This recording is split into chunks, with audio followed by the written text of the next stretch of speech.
Welcome back to this video lecture series for Introduction to Philosophy. In this video we're going to continue our discussion of Plato's Apology, and specifically we're going to finish up our discussion of how Socrates defends himself against what he calls the old accusations that he brings up at trial. And let's remember, these accusations were not the official ones he was facing, but they sort of were a reputation he had built up in the city of Athens, and it comprised two components. One, that he was a natural philosopher, and two, that he was a sophist. Now, as we saw, he actually denies both charges. He says he's just not interested in natural philosophy. And as we saw in our previous video, he actually is quite a strenuous critic of sophistry, sees it as completely opposed to philosophy.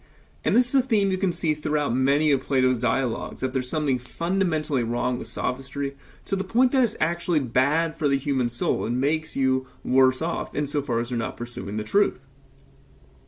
Of course, from the jury's perspective, if this is in fact the case, if Socrates is neither of those things, he's not a natural philosopher, nor is he a sophist, we might want an explanation, well, where did this reputation come from then? And we see Socrates posing this question. Someone might say, Socrates, what then is your occupation? What has given rise to these slanders against you? Surely if you weren't in fact occupied with something out of the ordinary, if you weren't doing something different from most people, all this rumor and talk wouldn't have arisen. Now, to some extent, one explanation that Socrates gives for this is the fact that, again, as we've discussed, he had a habit of going around Athens in the agora or the marketplace, engaging in philosophical questioning with a lot of young people around him who liked to hear what he said. And so in some sense he looked like a sophist, and he acknowledges this. He says, "You see, I do nothing else except go around trying to persuade you, both young and old alike, not to care about your bodies or your money as intensely as about how your soul may be in the best possible condition." So he goes around telling people that those pursuits, those objects, those goals that people have in their life that are most common in the city, right? How to attain wealth, how to ensure that their body is in the best possible condition, how to gain influence in the city, that those things don't matter. And that the only true things that truly matter is care for your soul, pursuit of truth, justice, and goodness. Now, this alone would make him stand out as a very sort of strange figure in Athens. And also the topics in which he was speaking about the nature of virtue are at least the topics that the sophists themselves claim to talk about. Now, although Socrates thinks they talk about it entirely the wrong way, not oriented toward truth, just trying to say things that sound good, they were still talking about virtue a lot. So from an outside perspective, Socrates may very well have looked like a sophist. Secondly, he admits that the sons of the very rich enjoy listening to people being cross-examined. They often imitate me themselves and in turn attempt to cross-examine others. So again, he had very, very many wealthy young people around him, as a sophist would, and you could see how this would be a little annoying if those young people who followed him around Athens and were his followers then went to imitate them in questioning other people themselves. Because now not only do they have to deal with Socrates forcing them to examine their philosophical beliefs, but also this whole train of followers that he has. So as two commentators, Brickhouse and Smith, explain, it's not difficult to imagine that the typical Athenian viewed with deep mistrust the spectacle of Socrates arguing about excellence surrounded by young men of the wealthy class. So that's part of it. That's in part where this reputation came from. But Socrates also offers another explanation. He says that the reason he has this reputation is because of a certain sort of wisdom that he has.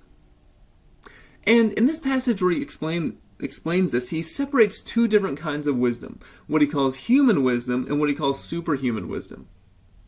And let's look at superhuman wisdom first. And what he says about this is that this is a kind of knowledge he does not possess. Now, or wisdom he does not possess. Now, to be clear, it's the sort of wisdom he would most like to have. Why is that? Well, he describes superhuman wisdom as knowledge of the most important things, knowledge of how your soul might be in the best possible condition. In other words, superhuman wisdom would entail you know how to live an excellent and flourishing human life. This is the question that Socrates thinks is most important above all, but it's also the question which he thinks he does not fully have an answer to, and he fully admits this to the jury. Now, he also suggests in this passage that, I'm not like a sophist, I don't have such knowledge. Again, we should see him as being sarcastic. He doesn't really think the sophists have this sort of wisdom or knowledge. And one other thing that we should think about here is, notice that what he's talking about here is a sort of wisdom he says he has. Right? And he doesn't specifically talk about knowledge. And that might bring up the question, what actually is the difference between wisdom and knowledge? Why is it wisdom that Socrates is concerned with? What's the difference between these? Well, if we think about knowledge, one can be said to know many things. Even people who are immature and of a very young age. So a middle schooler might have done a great job in his or her biology exam and know many things about biology or math, right? A teenager might be an expert auto mechanic, might have knowledge of some specific practice or activity or craft. But a very young person who doesn't have much experience in the world, even if they were a genius in art or a savant in music or excellent in sports, even if they had very technical and specialized knowledge in those fields, it's unlikely we would say someone who is young and doesn't have much life experience that they are wise, that they have wisdom, even if they know many things. And in part, this is because wisdom entails not just knowledge of certain technical matters, but how to apply that to your life. How to exercise good judgment. How to know what things are truly important in life and how to use the knowledge that you have to pursue those things. And I think this is why, for Socrates, what's at issue here is wisdom. Because again, what he's really concerned with is not just knowledge for its own sake, but how to use the knowledge we have to live an excellent human life, or as he would put it, to ensure that our soul is in the best possible condition. So when he denies that he has this sort of superhuman wisdom, he's saying, I have been seeking this sort of wisdom my entire life, but I still am lacking in terms of knowledge of what's most important and how to live the best possible flourishing life I can as a human being. And part of, as we'll see later on in the Apology, essentially what he sees as his philosophical mission is to keep pursuing that knowledge, keep pursuing that sort of wisdom. But there is a sort of wisdom that Socrates claims he does have, and he calls this human wisdom. And in order to explain to the jury what this human wisdom is, which he admits is of much lower value, but it's still something that he thinks he possesses, he tells a story. So he says here, please don't create an uproar, men of Athens, even if you think I'm somehow making grand claims. You see, I'm not the author of the story I'm about to tell, though I'll refer you to a reliable source. In fact, as a witness to the existence of my wisdom, if indeed it is a sort of wisdom, and to its nature, I'll present the god at Delphi to you. So what is this god at Delphi? Well, to get at this, he tells a story of when his friend Chaerephon visited this god, or this oracle at Delphi. So the oracle at Delphi, in ancient Greece, was this sort of oracle you could consult that was supposed to speak for the god Apollo. And I have a picture of it here. Now, the basic idea is that you went to the oracle, you had some sort of question, and you would ask a question of the oracle, and you would not get a straightforward answer back. It would usually be given to you in a form of a riddle or something you had to puzzle out. The answer was never straightforward. And, of course, according to legend, the oracle was speaking for the god Apollo. Now, in historical terms, what was occurring here? Well, one historian says that when you went into the inner temple and were finally confronted by the oracle and had the opportunity to ask her a question, there the priestess resided and gave her pronouncements, possibly in a drug or natural gas-induced state of ecstasy. So there's some speculation about what was really doing the work of channeling the god Apollo, but in any case, the legend has it that you went to the god Apollo, you went to the oracle, and you asked a question and gave a sort of riddle-like answer. So let's look at the story that Socrates tells about when his friend Chaerephon went to visit the oracle. He tells the jury, you remember Chaerephon, no doubt. He was a friend of mine from youth and also a friend of your party, who shared your recent exile and restoration. So he was one of the people who left Athens when the 30 took over and then came back. You remember then what sort of man Chaerephon was, how intense he was in whatever he set out to do. Well, on one occasion in particular, he went to Delphi and dared to ask the oracle. He asked, exactly as I'm telling you, whether anyone was wiser than myself. So Chaerephon went to the oracle. He asked, is there anyone wiser than Socrates? The Pythia drew forth the response that no one is wiser. Okay, so Chaerephon asked the oracle, is anyone wiser than Socrates? Chaerephon says no. Now that Socrates is the wisest person. Now, again, we shouldn't entirely take this answer at face value, right? It's not intended to be a straightforward answer, right? Even if we suppose it's true that Socrates is in fact the wisest person, the message that the oracle is trying to get across has some deeper layer. There's some roundabout way that the oracle is trying to make this point. And so, because that's the case, first of all, Socrates says, wait a minute, this can't be right. It can't just be that I'm the wisest person. The reason he thinks this is because he denies having superhuman wisdom. So Socrates says, when he hears Chaerephon tell him this, what can the god be saying? What does his riddle mean? For I'm only too aware that I have no claim to being wise in anything either great or small. What can he mean then by saying I'm the wisest? Now, it's interesting here because you can imagine, like, if someone came to you and said, on the authority of the god Apollo, I found out you were the wisest, you might just say, wow, I really am a wise individual. I'm the wisest person who's ever lived. I really am something grand, excellent, and great. I think it's interesting that Socrates' first reaction is to, in a certain sense, remain humble and say, wait a minute, no, there's something deeper I'm supposed to discover here. Because I know that I haven't attained superhuman wisdom. I know that, unfortunately, I'm not wise in anything either great or small. So there must be some underlying meaning here, and Socrates intends to discover what exactly is that meaning. What is it that the oracle wants him to discover? So what does he do? Well, Socrates says, look, if the oracle is saying I'm the wisest individual, then what I should do is probably try to go around and see if I can prove this claim false. Right, so he says, I approached one of the people thought to be wise, assuming that in his company, if anywhere, I could refute the pronouncement and say to the oracle, here's someone wiser than I, yet you said I was the wisest. So Socrates says, look, if I just find one person that is wiser than me, then I can show that the oracle is false. The oracle statement is false. So Socrates claims he's going to question anyone with a reputation for knowledge. And he goes around Athens and he says he questioned three groups of individuals. There were the politicians, the poets, and the craftsmen. Right? So the politicians have a reputation for knowledge because they're the people who gain power and influence in the city. People voted for them. So ostensibly they must think there's some sort of wisdom or knowledge the politicians have. The poets, because they're seen as experts in the ability to create beautiful works of art. And the craftsmen, and what this just means is anyone with sort of a technical skill, whether like a blacksmith or a shoemaker or a baker, right? Just anyone with sort of technical skill. So you say, well, craftsmen have a reputation for knowledge because they certainly know how to do that practical thing.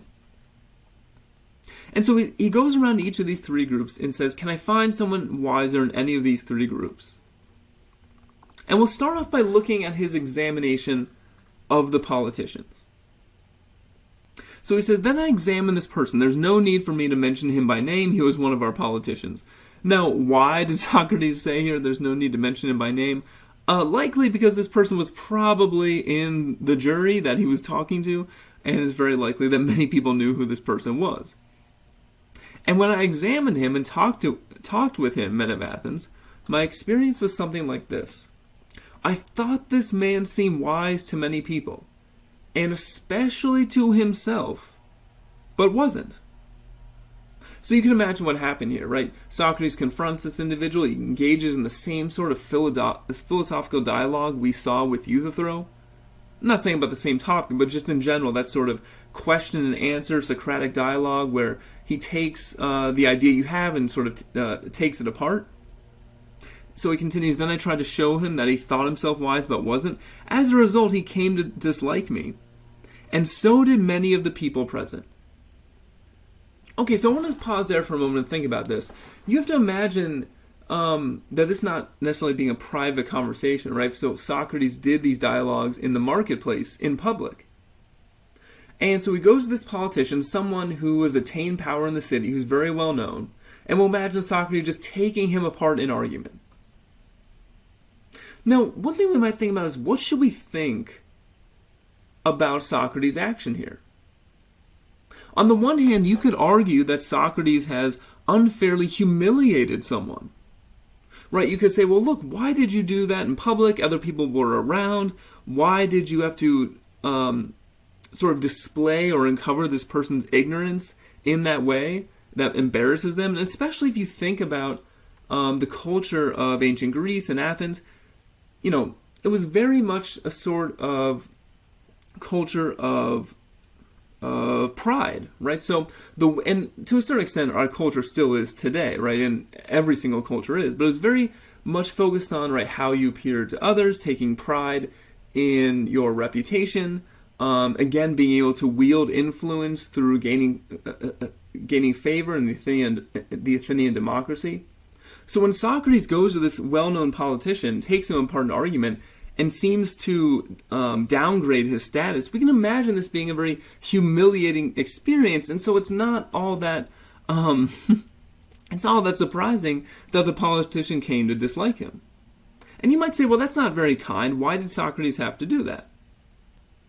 On the other hand, you might say, well, is Socrates really responsible for the humiliation of this politician? Right? Is it really Socrates' fault that this politician was going around pretending he was very wise, pretending he knew many things, which in fact he didn't know? In fact, you might shift the blame and say, no, it's not Socrates' fault for humiliating the politician. Maybe the problem is that the politician doesn't have enough intellectual humility. The politician is not able to admit to the things he doesn't actually know, and has a sort of sense of himself, or he has a sort of idea of himself in his mind, which is way out of touch with reality. And what's interesting about that idea, I think that's how Socrates sees what he's doing. He's forcing people to confront their own ignorance and admit what they don't know. And it's just the inability of this politician to do that which led Socrates to believe that he was wiser than the politician. So let's continue on. So after this exchange, Socrates says, "For my part, I thought to myself as I left, I'm wiser than that person. For it's likely that neither of us knows anything fine and good." Remember, Socrates says, I don't know anything all that great. And this politician doesn't either, because I just took him apart in argument. But he thinks he knows something he doesn't know. Whereas I, since I don't in fact know, don't think that I do either. At any rate, it seems I'm wiser than he in just this one small way, that what I don't know, I don't think I know. So, this ultimately is what Socrates understands his wisdom to be. He says, neither I nor this politician know anything, but I am willing to admit what I don't know. I'm not deceiving myself into thinking that I know something that I don't actually know. And in fact, this politician and the other people he questions, he thinks are engaging in self-deception. They're making themselves believe that they have wisdom or knowledge over many subjects that they don't actually have wisdom or knowledge over. Now, we should pause for a second on this idea of self-deception, because it's a very strange sort of idea. Because first of all, how can you deceive yourself? How can you make yourself believe something that's not true? In order to deceive someone, you need to know that a certain thing is not true, and then cause the other person to believe it. But how could you do that with yourself?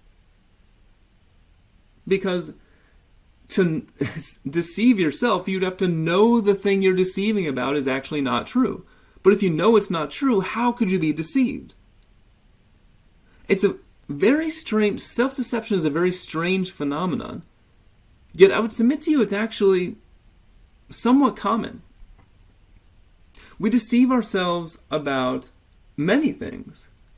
And if you think about it, anytime you've sort of gotten yourself to believe something that you know isn't true, and often this happens when you're acting in a way, that you know you shouldn't act.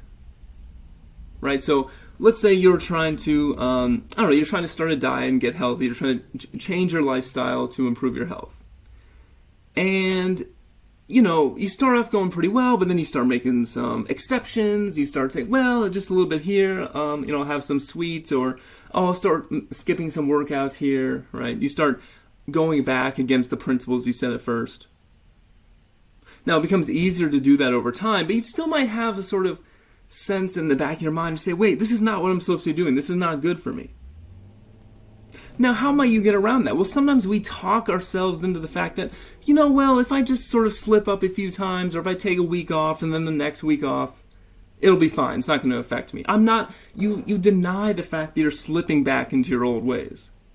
And if you repeat it enough, if you sort of constantly hold on to this idea that what you're doing is not bad, and you constantly repeat it to yourself, you can become committed to something that on some level you know is false.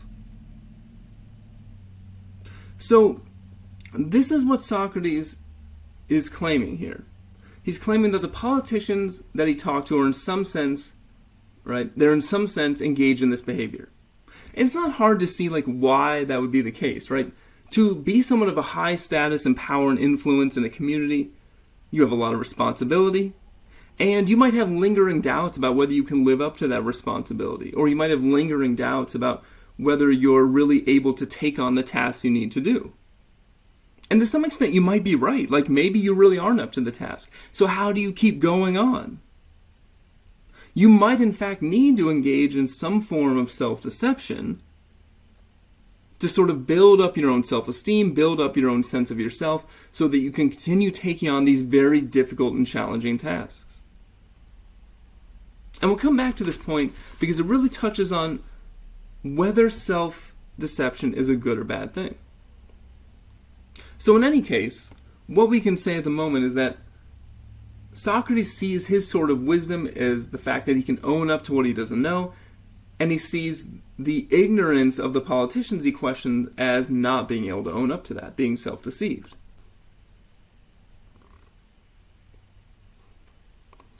So, I'll just briefly touch on this. The next two groups, the poets and the craftsmen, he also questions, and he finds a similar sort of thing going on. He says with the poets, they actually were able to do many fine things. They were able to compose great poems that Socrates admits he couldn't. But whenever he questioned them about the poems, he found that they didn't really understand the meaning of what they wrote. And why was that? Because the way they wrote it came through some sort of natural inspiration. And we find this in many sort of intensely creative people. The way they create their art, whether it's a painting or a poem or a song, does come through some sort of inspiration, perhaps a drug-induced inspiration. And in those instances, it's likely that the individual in question can't totally explain where these ideas come from. They don't fully understand them. And what Socrates notes about this is first of all, we can't say the poets are knowledgeable or wise about their poems if they don't really understand them. But more importantly, Socrates notes that because of their poetry, they thought themselves to be the wisest of people about other things as well. So it was their expertise in poetry which caused them to think that they knew maybe about moral matters, religious matters, political matters, which had nothing to do with the poetry that they didn't understand in the first place. So again, he found the poets were unable to sort of live up to the reputation for knowledge that they thought they had. They were also engaged in a form of self-deception. The same with the craftsmen. Socrates notes, look, the craftsmen could make things and new things about technical pieces of knowledge that I had no idea about. But again, because of that technical knowledge, the craftsmen thought they knew about a whole other host of topics. So just like the poets, they were also engaged in a sort of self-deception, not owning up to their own ignorance, And Socrates finds that he's wiser than them in at least this one respect, that at least he owns up to his ignorance.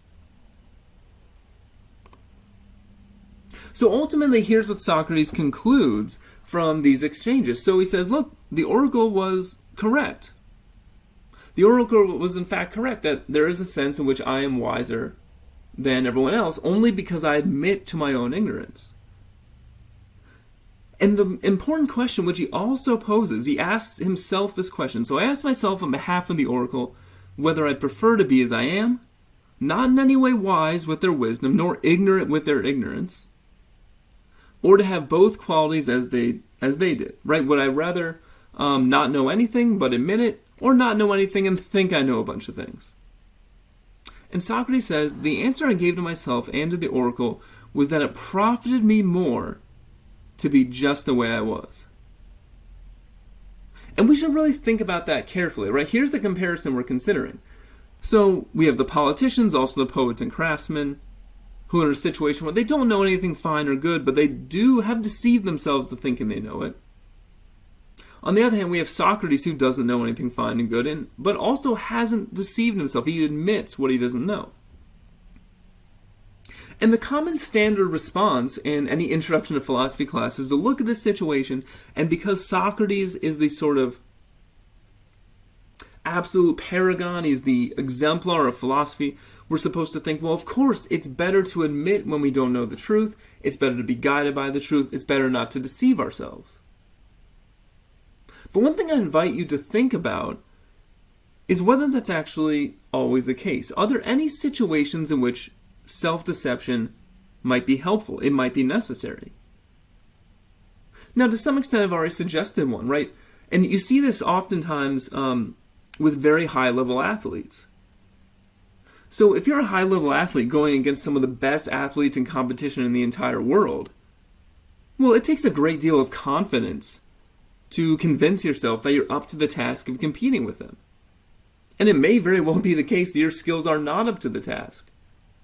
It might be the case that those other people you're competing against are in some sense better than you are. So how do you gain the confidence and courage to go out there and engage in the competition anyway? It's very rare that you see a high-level excellent athlete be self-deprecating and extremely humble about their talents and abilities. There are, of course, exceptions. But oftentimes you see many athletes sort of almost on the, sometimes bragging, sometimes on the border of bragging about how excellent they are, how hard they worked, how great their talent is, and how they're absolutely going to destroy the competition. Right? Many examples of this would come to mind. And we might wonder whether in some cases a sort of self-deception is actually necessary in order to accomplish the task we want in life. Is it always better to live in a world of truth? Or sometimes do we need to create helpful illusions? Helpful illusions that give us the confidence to do what we need to do. So that's on one side. You might say Socrates is wrong. In fact, there are benefits to self-deception. On the other hand, we should also think about the downsides. And one way to think about this is, what is the harm of deceiving another person? Right? So, let's say, for instance, that you deceive another person. You convince them that you want to be their friend, but in fact, you don't want to be, that's not what you want to get out of this relationship. What you want to get out of this relationship is you just want to copy their homework. Okay, so you're deceiving this person about your intentions. Now, suppose that person never finds out about this. Suppose they let you copy their homework because they have other sort of moral deficiencies, but they do it because they think you're their friend. Okay, so the question is, have you harmed that individual? Now, in a certain sense, you might say no, because from their point of view, they just think you're their friend, and they think you get along great, and they don't no idea that they're being used and manipulated. But on the other hand, you might say, well, to force someone to live in a false reality, to manipulate them, to treat them like an object you're just using for your personal gain, just seems fundamentally wrong. Even if they don't know it, it just seems wrong to use people for your purposes in just that way. And one thing I would invite you to think about is, isn't self-deception the same thing? If you deceive yourself into thinking that you know things you don't, or think you can do things you can't do, if you convince yourself of things that you know to be false, aren't you manipulating or using yourself in the same way? And if it's wrong to use or manipulate others, why is it okay to use and manipulate yourself? In any case, I think these are important questions we should continue to pursue in our discussion when we think about the nature of self-deception. So, finally, we get this sort of characterization of what human wisdom is. Right, so we see that ultimately what Socrates' wisdom is, this human wisdom, is just the fact that he's willing, he has the ability to admit to his own ignorance. And remember, we're going to call this Socratic wisdom. And remember in our previous lesson when we talked about how one of Socrates' main critiques of sophistry is that it doesn't orient us toward the truth. And from his point of view, the main benefit of philosophy is that it cures our ignorance. Ignorance is a disease of the soul. And to the extent that we live in ignorance, our soul is damaged, our character is damaged, who we are as a person is damaged. So given that, it makes total sense that Socrates would see this as his form of wisdom. Because even though he would love to know the things that are entailed by superhuman wisdom, if he can at least admit to his own ignorance, if he can cure himself of his pretensions to know things he doesn't know, he at least won't live in untruth. He won't live in an ignorance. And he won't have that disease of the soul that he thinks philosophy is intended to cure. Okay, so I will stop there. As always, I hope this video was enjoyable and helpful, and I will see you in the next video.